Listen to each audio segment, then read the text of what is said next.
যেখানেই যাই না কেন রান্নাটা তো আমাকেই করতে হয়। এই গরমের মধ্যে মাথার উপরে এই সূর্য নিয়ে রান্না করার কি যে স্বাদ সেটা তো বুঝতেই পার। আর এদিকে তো আমার ছোট বোন নানু বাড়িতে এসে চলে আসছে বাবার নার্সারিতে বাবা মার সাথে দেখা করার জন্য। সাথে তো কিছু নাস্তাও কিনে নিয়ে আসছে আমাদের জন্য বাজার থেকে। আর অন্যদিকে তো রান্না বাড়া শেষে সবাই একসাথে খাওয়া দাওয়া করে এখন চলে যাচ্ছি বাড়িতে। তো হ্যালো এভরিওয়ান, আসসালামু আলাইকুম। কি অবস্থা সবার? আমার ছোট বোন নানু বাড়িতে এসে এই বোরকাটা খুলে একটু দেরি না করে চলে যাচ্ছে বাবা মার সাথে দেখা করার জন্য আমাদের নার্সারিতে। আসার পরে যখনই শুনছে মাও আমাদের সাথে আসছে তখন থেকেই তো লাফাচ্ছে কখন যাবে মায়ের কাছে। একটা কথা কি জানেন, বিয়ের পর মেয়েরা মায়ের অভাবটা খুব বেশি করেই বুঝতে পারে। শ্বশুর বাড়িতে সবার অভাব মানিয়ে নেওয়া গেলেও মায়ের অভাবটা কিছুতেই মানিয়ে নেওয়া যায় না। আসলে মা তো মাই হয়, মায়ের কোনো তুলনা হয় না। তো ওরা দুই বোন তো নার্সারিতে চলে আসছে কিন্তু আমি তো যেতে পারিনি। আর আজকে এত রোদ উঠছে যে কি বলবো, রোদের জন্য মনে হয় যে তাকানোই যাচ্ছে না। এদিকে তো আমাদের ছেলেরা এসে আম ধরে টানাটানি করতেছে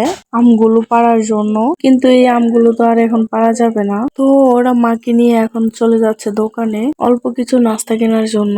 আর এই তো পুরি আর সমোসা কিনে নিয়ে আসছে। আমার মামাতো ভাইয়ের বউ নাস্তাগুলো গুছিয়ে দিচ্ছিল। পুরি আর সমোসাগুলো একটা বাটিতে রেখে তারপর মিষ্টির কার্টুন গুলো বের করতেছিল, খুলে দেখতেছিল আমাদের বোনের জামাই আমাদের জন্য কি নিয়ে আসছে। অবশ্য ভালো কিছুই নিয়ে আসছে, 2 কার্টুন মিষ্টি আর হলো রসমালাই। কিন্তু যখনই দেখলো ভাবি আমি ক্যামেরা ধরে আছি তখনই তো সে চলে গেছে। তারপর তো চায়না দায়িত্ব নিয়ে নাস্তাগুলো বেড়ে দিচ্ছে। আমার ছোট বোন সব কাজই পারে কিন্তু কোনো কাজই করতে চায় না, অলসতা দেখায়। কারণ হয়তো ভাবে বড় বোনরা তো আছে তারাই করবে, আমি করে কি করব। সত্যি বলতে বড় বোন থাকতে ছোট বোনরা কেনই বা কাজ করবে। যখন নিজের কাঁধে দায়িত্ব পড়বে তখন না হয় করে নিবে, এর আগ পর্যন্ত না হয় আমি ওর দায়িত্বটা নিই। তো এখানে তো নাস্তা পরিবেশন করা হয়ে গেছে, এখন হচ্ছে আমার ভাবি এগুলো নিয়ে যাচ্ছে। কিন্তু সে ক্যামেরায় আসতে খুবই লজ্জা পায়, একদমই ক্যামেরার সামনে আসতে চায় না। এদিকে আমি তো মাঝখান দিয়ে এসে একটা কালো মিষ্টি খেয়ে নিচ্ছি, কারণ অন্য কোনো মিষ্টি আমার তেমন বেশি পছন্দ না। আর এদিকে আমি যা কিছু রান্না করব সবকিছুই রেডি করা হয়ে গেছে, এখন শুধু বসাবো।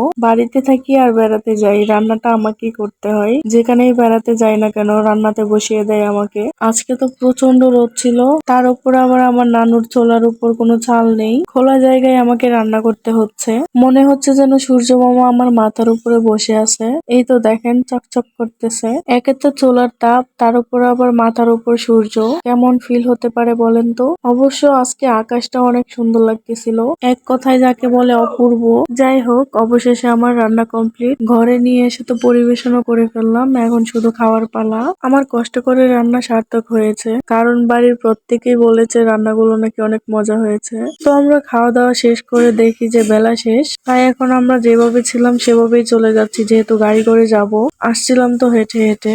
আসলে কোনো গাড়ি আমার নানু বাড়ির রাস্তায় আসতে চায় না, কারণ হচ্ছে রাস্তা তেমন ভালো না, বৃষ্টির দিনে তো আরো ভালো থাকে না রাস্তা। আর গাড়ি করে গেলে তো অনেকটা রাস্তা ঘুরে তারপর বাড়ি যেতে হয়। যাই হোক, আজকের মতো এখানেই বিদায় নিচ্ছি, দেখা হয়ে যাবে নতুন কোনো ভিডিওতে। আল্লাহ হাফেজ।